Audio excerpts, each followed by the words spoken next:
Yo, what's up, guys? So today I wanted to tell you a little bit. Oh, hold on. Let's kick that back out there. There we go. So I've got my Netflix list here because I wanted to go over a couple of things that deal with something that I think a lot of people will tell you, and they like put a negative spin on it for some reason.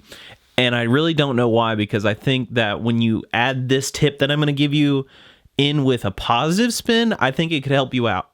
So do the usual thing, roll the intro, and I'll tell you all about it. Okay, so now that I ran my intro, I'm going to put this away and tell you a little bit about my story. Okay, so the idea is that people will tell you that watching like whatever your favorite platform is in excess is a negative, and they put it off like, oh, if you sit on the couch and watch Netflix, you're not doing anything.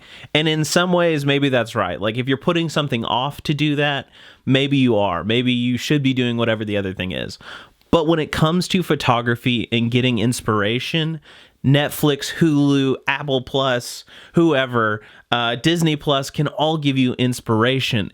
And there's a difference between putting that negative connotation to it or putting a positive spin and using it as a tool to help you in photography. So today I wanted to talk to you about doing that, being able to go from that negative to the positive aspect when it comes to using your favorite platforms for inspiration. So with that, I'm going to use Netflix as my example because it is my guilty pleasure. When it comes to using Netflix, I love their documentaries. They always have some of the best ones. I used to watch a lot of YouTube for documentaries because you couldn't find a whole lot of good stuff, and especially stuff that was really high quality. So the problem with some documentaries is they give you a ton of information, which is super awesome, but they're not always visually really curated or whatever. And Netflix obviously curates everything they do, so they don't have that issue. So a lot of the times their stuff is immaculate when it comes to visuals. So in that sense, that's what I'm talking about. Using that positivity and using those as visuals to later on use them in your own work is what I'm talking about, because I want you to understand that this is what I do, so I know I'm not the only one. When you take inspiration, you can apply that to somewhere else. So a lot of people will push like Audible for audiobooks, or they'll push reading, or they'll push audio podcasts and stuff like that. But every time you see something visual, a lot of people will consider watching TV as not one of those things. You don't hear a lot of people saying, hey, watch this on Netflix and get inspiration from it, or watch this show on Disney Plus and get inspiration from it for your work. A lot of those times people consider visual learning as like, or visuals, like when it comes to social platforms like that, or video platforms, they kind of downtrod on them. And I don't know why that is. Like, why is the visual an issue? I'm a visual learner, so that's where I get a lot of things from. Like, maybe not specifically just Netflix, but like when it comes to learning something, I can listen to somebody explain it and I can watch somebody do it, and I will get way more out of the latter. Like, that's just how I am. Some people are the opposite. They want to hear and have a list, or hear it and be able to go right from that to what they're doing, and that helps them. But for me, I love watching people do it. I actually made a tweet the other day talking about watching professionals in their motion, in their process.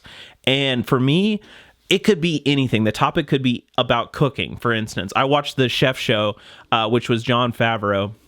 And basically, he made a show off of the movie, but he goes around with, it's Roy, I don't know his last name. He's on Twitter, and I follow him, so you can follow me there to find it. But basically, he goes around with Roy, and he goes to different locations, and they learn how to cook these dishes or whatever. So Roy is a professional chef out of LA, and Jon Favreau is obviously a director, but he's also an enthusiast now. So going from that, you can see how you could learn how to do these things purely by watching that show. And you'll get all of the information, which is awesome, but their visuals are immaculate. It shows you all the breakdowns, all the ingredients of the dish, and then they show you the process of the dish. If they're making a pizza, they show you the pepperonis, then they show you it in the oven, and then they show you the final part where they're getting to eat it and all that stuff.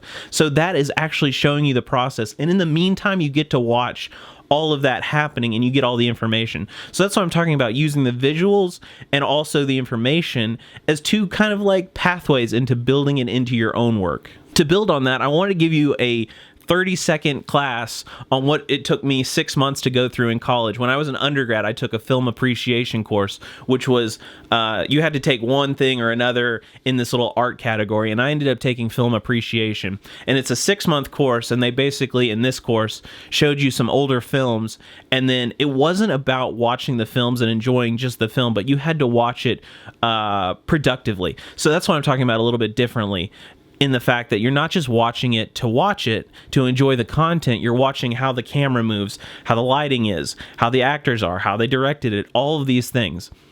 So one of the films was actually Vertigo, one of Alfred Hitchcock's old ones, and this film is actually really interesting because of all of the techniques, not the technology. They had no technology, but all the techniques that they use to create some of those effects. So this is back in the day when they don't have CG to run these things, so they had to do it in camera and do camera tricks and things like that to give you that same emotion. So that's what I'm talking about, being able to utilize things like that and watch something productively, and then apply that to your own work. So when we bring it back to Netflix, what I like to do is watch all of these documentaries. It could be cooking, it could be fishing, it could be hunting, it could be Bitcoin, cryptocurrency, it could be sewing, it could be anything.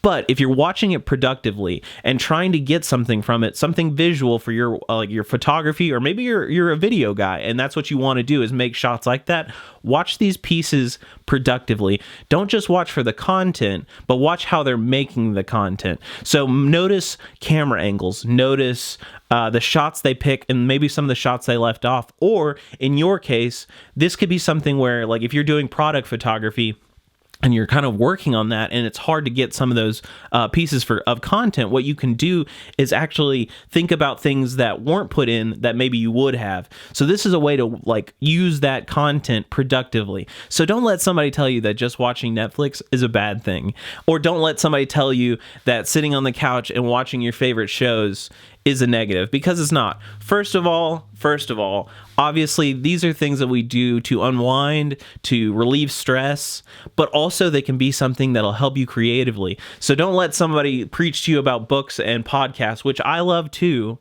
and then try to give you a negative connotation to you watching your favorite show or whatever, because those are things that you can learn a lot from, and I think this will help you out. So with all of that, take that into your living room the next time you're sitting on the couch and you're thinking about, well, I need to be going and making some sort of creative thing and I don't know what to do. Next time, turn on Netflix, see what you can get into, see what you can find, look for new stuff. I know this will help you out.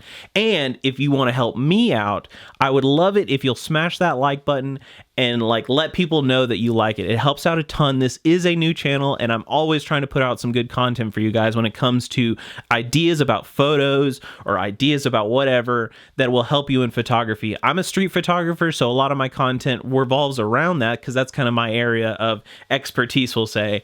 But like I said, if you like it, subscribe if you want to for more content that I love to put out stuff for you. Leave me a comment. Let me know what you like, what you didn't like. If there's something that you want to know about, if there's an idea that you have that maybe I could cover, let me know in the comments. So I guess this is the part where I'm going to hit you with a peace and I'm out. So thanks so much, and I'll see you in the next one.